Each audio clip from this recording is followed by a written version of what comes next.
we are full with people in the studio. I am excited.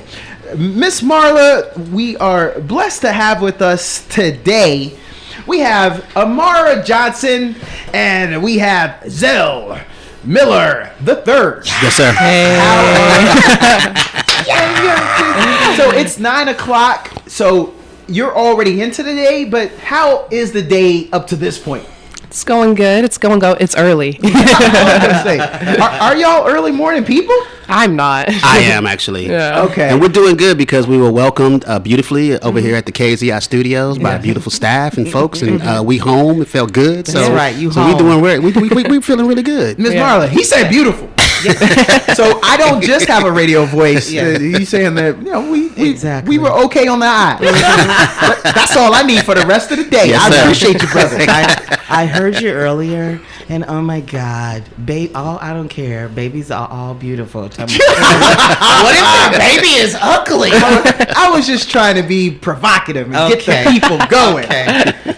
Yeah, but not my best moment. Hopefully, Mama wasn't listening at that point. See, because I'm gonna get a smack upside the head. Speaking of beautiful people, Zell, see, Amara thought I was gonna go with her, but so Zell, Yes, Zell sir. Miller the Third. I appreciate that. There were two before you. Would you say that you would want to keep going with the fourth? I do have a fourth. yeah, I was gonna say. Okay. Yeah, he's 24. So you didn't mind? No, I didn't mind at all. Does he mind? He doesn't mind at all. Yeah. At this point, it's just legacy. Absolutely. And it's nice to represent that. Absolutely. Lineage. Yes, sir. Who wants to be ashamed of that? Oh my God. So you guys are here. We're going to talk about Ballot Eats the Bullet. Yeah. You baby. matter. You matter. Yes, you And matter. This is Umatter's on stage at Hyde Park Theater. So we're looking at Friday, March 1st. 21st. So- Thursday, March 21st, and Thursday, we run March through March 9th. Okay. Thursday, okay. Friday, Saturday shows, 8 o'clock p.m. I appreciate that. So, what are we looking at here? What's the expectation? If a person knew nothing about what was in store, how would you guys describe? You want to jump into it? Yeah, I would say that it's a collection of pieces, maybe poems, some people would say. I always say, or I've been telling people, it's sort of an ode to black women. Yes. And all that they do, the things that they go through, the weight that they carry throughout the day, recognizing them, just a bunch of different things, really. There's a lot to expect with this show. It's no scene or poem is all the same. We're bringing a light to a lot of different topics here at this show. So I would say yes, and so Ballot Eats the Bullet, You Matter is a choreopoem. I was getting ready to say it's a choreopoem. In the vein of For Color Girls Who Committed Suicide When the Rainbow Was Enough. Okay. It is an ode to black women, one of the most silent voices in America. Come on. And this is our opportunity to say to them, we see you, we hear you, we honor you. And this play, these vignettes that these amazing performers are doing. Amara is one. We also have Chelsea Manisari. Yes. We have Amaya Bird. And they are just phenomenal performers. I'm the writer, director. And so this was my opportunity to, as a black son, as a son of a black mother, as a father of a black daughter, as a husband to an Afro-Latina, it is my opportunity to say to black women that you matter. And that's why we put you matter at the end of it. Yes. Because it's sad that we have to say that in this day and age. But this is an opportunity to honor you, the trauma you have been through, the joys that you experience, and the beauty and brilliance who you are. And in the play we say, a black woman saved my life, and that is real as real can get. Come on. So it's awesome. We're That's also awesome. going to have Janine Jenny Doc Kruger. Yeah. Doc. So this gentleman said that he wrote and directed. For those who don't know, Austin Arts Hall of Fame artist Zell Miller III. Yes, sir. I wanted people to know that, and then there's going to be some writing contributions from award-winning author and playwright. Oh yeah, and Winter. Yeah, Brilliant. this is exciting. I was gonna be. It's very I was gonna exciting. start bragging. I was gonna brag because see, you gotta understand. This man right here, this is family right here. Absolutely. You 100%. understand? 100%. And for the arts culture, Yeah. you know what I'm saying? Yeah. I mean, I didn't know you had history. my goodness. I know you knew him. I thought Zell Miller III. It sounds like somebody nobody knows. But not around Austin, baby. wow, Not around Austin. that is let cool. me tell How far back? Oh my God! You guys the and your 90s. connection. Yeah, I would Almost say like late 80s. Late 80s. Late 80s. Yes. When I first got here. Absolutely. And some of us met each other like Richard. Absolutely. From like the Catfish Poets. Absolutely. And 100%. it was the Catfish Poets that gave me that lift to Yes, ma'am. to perform my own poetry, to speak my own words. Yeah. I was a writer, but I was all like keeping it to myself. But Evelyn, what I'm Oh, saying? absolutely. She gave me that push. You need to do that yourself. You need to perform and you need to get your own words out, because I was kind of shy with that. I could do everybody else's.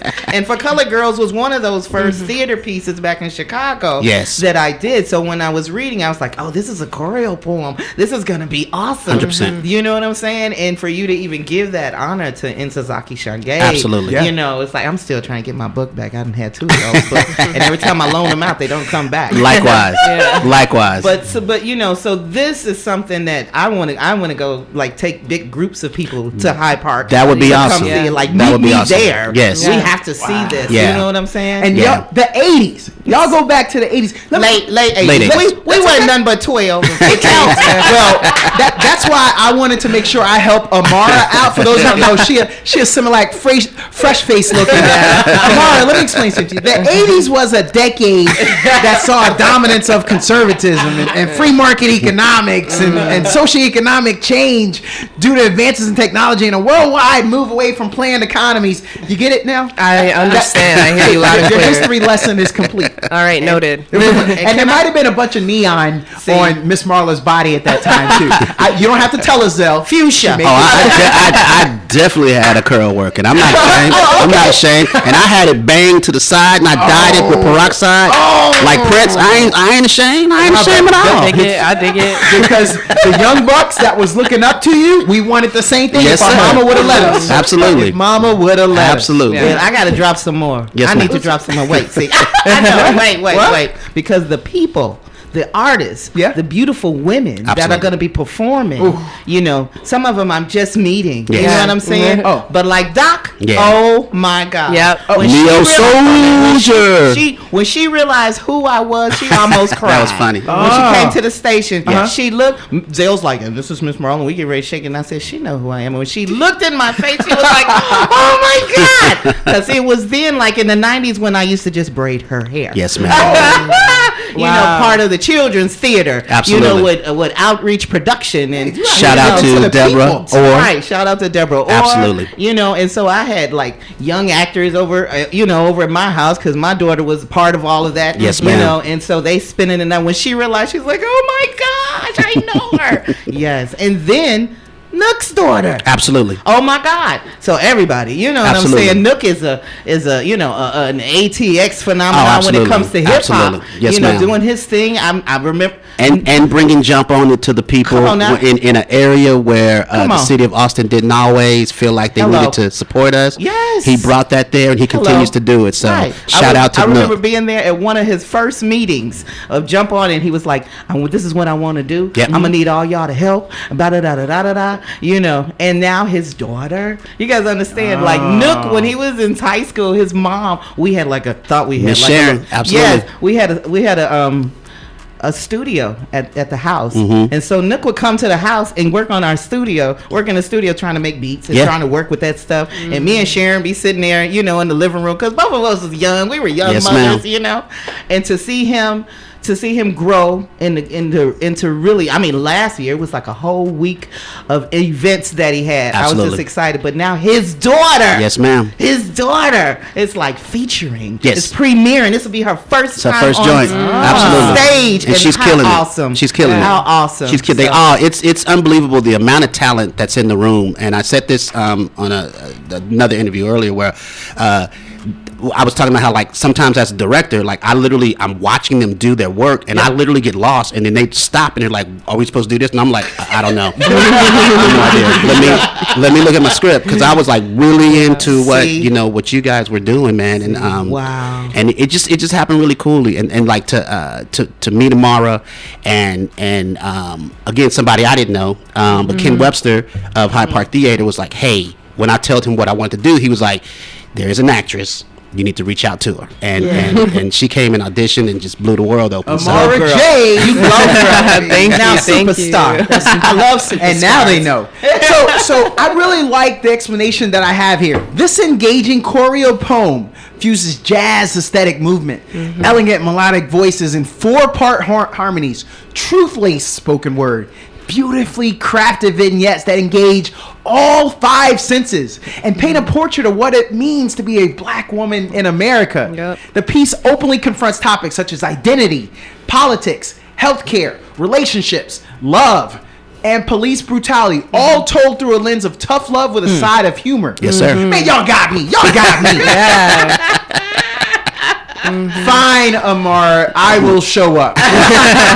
Please. You got me. Yeah, I mean, I think it's an opportunity for not just black women, but black people in general to feel seen. Yeah, you know, yeah, exactly. It's a mirror. It shines a light on a lot of things. I think people, and some stuff that some people don't even think about really. And I think that's why I think it's for black women, but everybody needs to see it. And, Exactly. So and that, because just a yes and on that Yes. with Amara, because the condition of black women was not made by black women. Come on. So everybody who has been responsible for the condition of black women need to understand what black women really need to say, hear, feel, and that is why everybody needs to come see this production. It is a cultural experience.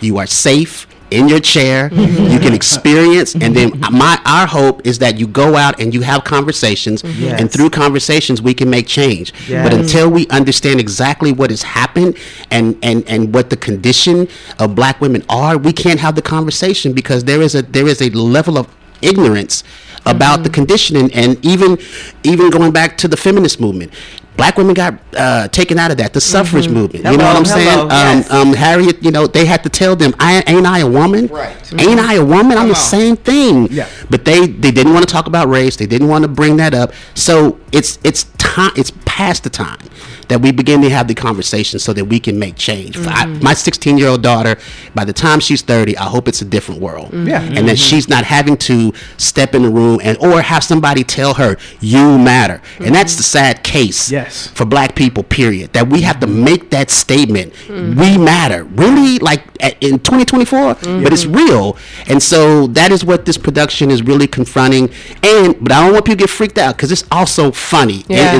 There are some Very moments entertaining that are hilarious. We talk about there's a piece where we're talking about the black super who's a black superhero who can be a black superhero, and they talk about Storm and this little black boy on the playground. Oh yeah. He tells these black girls, you can't be black, you can't be superhero because you ain't got long white girl hair. And these black girls let him know what time it is. I love that piece.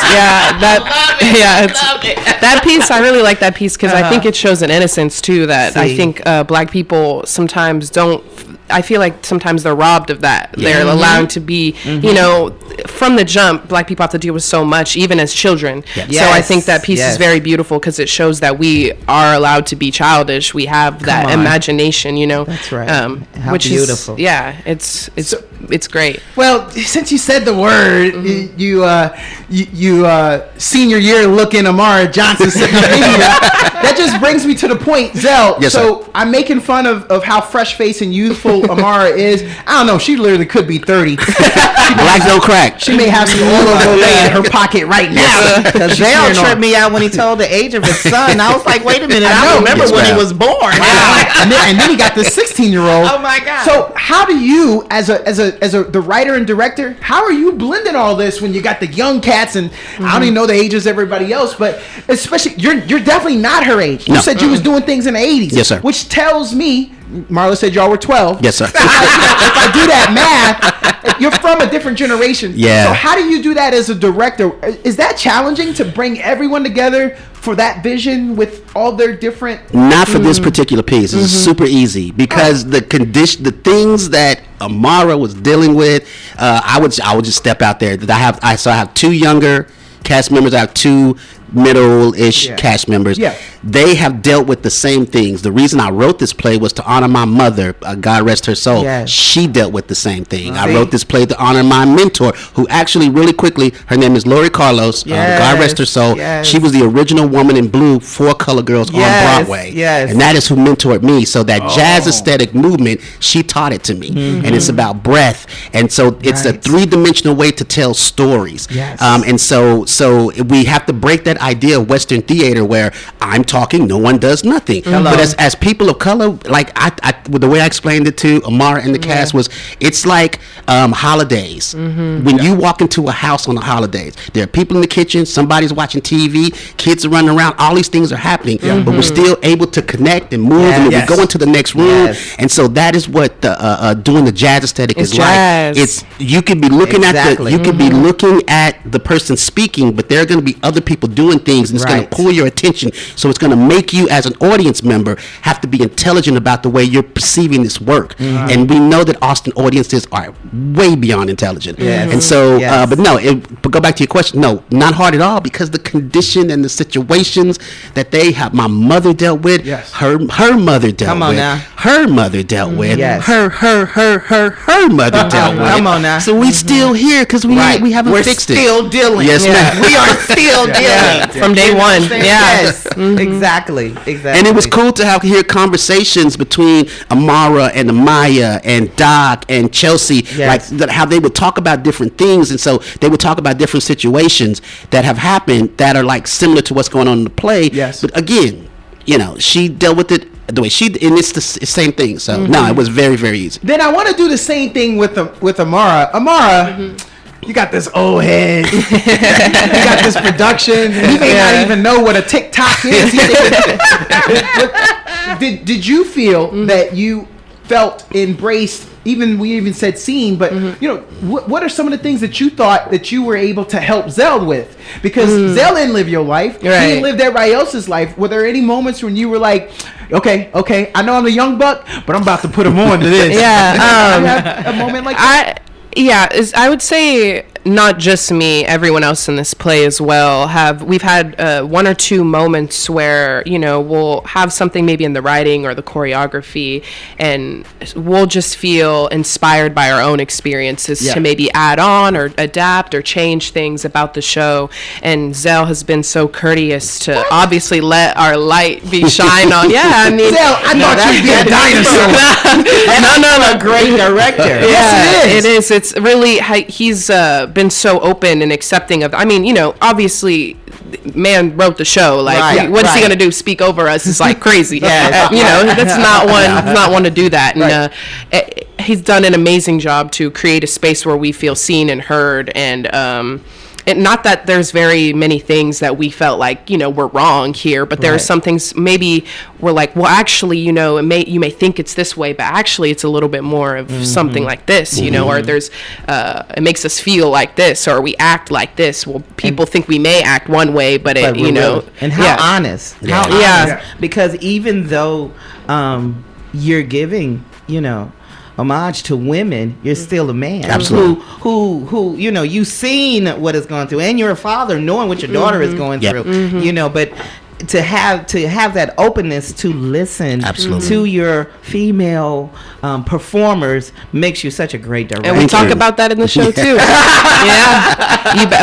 It is. Yes, Just that femininity is important overall, and Right. men and women, and Right. embracing that is important, because that's how you see the lens through the other Yes, gender. And right, so right. Zell does an amazing job at that. Thank you, sis.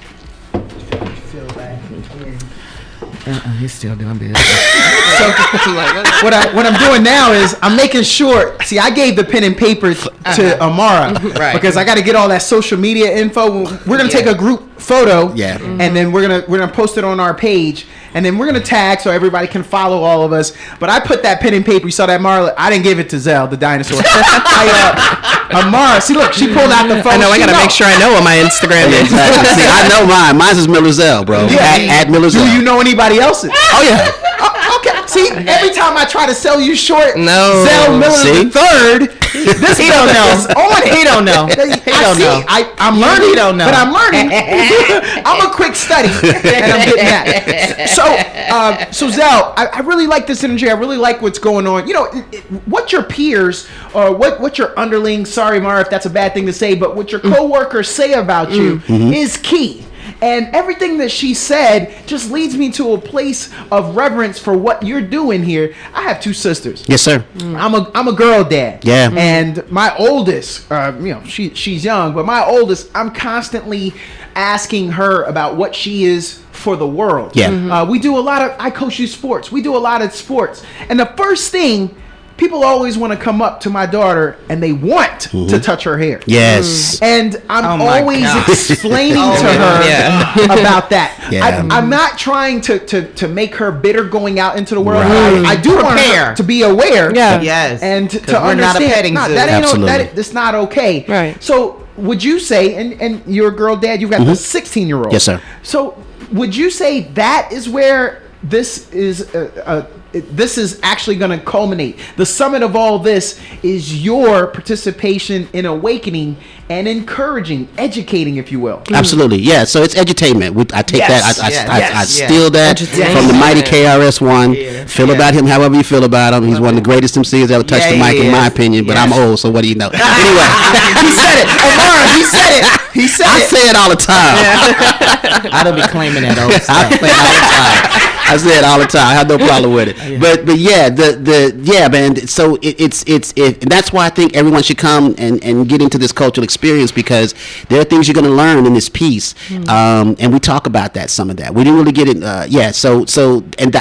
And again, when you say you send your babies out into the world, that's what I'm teaching my 16-year-old. You don't have to be bitter, but you need to be aware Right. of everything around it and how it all connects and how it all leads to your voice being silenced. And you have to be ready to stand up. Yeah. Yeah. And people are going to tell you, they're going to probably put you in that stereotype, which we talk about in the piece. You're an angry black woman. No, you're not Oh my angry. God, yes. You're not an angry black woman. You're an aware black woman. Yeah. Hello. You are Hello. a confident black woman. Educated And you're black able woman. to stand up for yourself Hello. because nobody else is going to do it. Hello. You know what I mean? Yeah. Last Friday we were talking about teaching our children about independent thinking. Yes, ma'am. And I love just having conversation with you of how you have done that with your children. Absolutely. You know what I'm saying? And Yep. especially us raising, black children in America, Yes. because we can't just be swayed to what media constantly tells us. Look what's going on now with social media. Absolutely. and children, wanting to take their lives because of that kind of craziness. Absolutely. We have to get into our kids' heads, and we have to embrace them and empower them, Yep. and let them think, maybe everybody's saying this, but you think. Absolutely. Yes. You Absolutely. do your research, Yeah. and you think differently, and Yes. and they will listen and appreciate their parents a heck of a lot better when we start because we're teaching them to be leaders of themselves. Yes, ma'am. When we talk about independent thinking. Yep. What you think, Yeah, Amara? I'm thinking that especially now, I mean, I don't want to get into anything too crazy, but I think education, especially now these days, it's being construed to a certain Yes, way. The yes. information is no longer accessible, Oh my gosh. especially for young people in schools now. I mean, the thing that I was learning were already construed as a child. Exactly. Like, I do my Yeah. own research as an older Hello. woman, and I'm Yes. like, whoa, no one was telling me this. Right. So I think that's one of the important things about this show, and especially like you're talking about social media. It's so important for anybody, but black women especially, to go out, do their own research, watch media from other black women, and learn things that they need to go through their life, because Right. our experience is different than other people's experience. is. And so it's important is. to go Yes. and see shows and watch videos and listen to Exactly. music around your own Exactly. experience, because then that way you can feel seen and heard. And so what age would I say, maybe 16 and up, 18 and up for this play? Yeah, I want to make sure that we always say that there is strong language and there are adult themes. So I leave that up to the parent. Yeah, I leave okay. that up to the parent or the guardian. Okay. Now, I'm an artist. Yes. Father. Right. So my daughter has read this script. See. At one point, my daughter was going to be in the script, and then I Okay. had to be like, "No, you're 16. I got him." You know what I mean? Yes. But she will be there. Yes. That's the type of artist parent Hello. that I am. Hello. But it is adult language. You're right. It is strong, and it's a 2-act play. So we asked you come back at the intermission. That piece that ends the first act. Yes. Come on back, because I know the piece that ends the first act. Yes. It's going. You got to strap in on that one. Whoa. We just have. It's gonna be Yeah. a bumpy ride, baby. We appreciate you guys coming in today. We only have 20 seconds Yes, left. sir. Okay. Friday.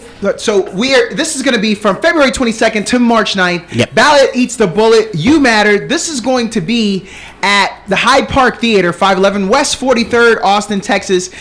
Email poetzell@gmail.com. The time's going to be from 8 p.m. to 10. Thank you for coming in today. Thank you, brother. Thank you. Right here on 88.7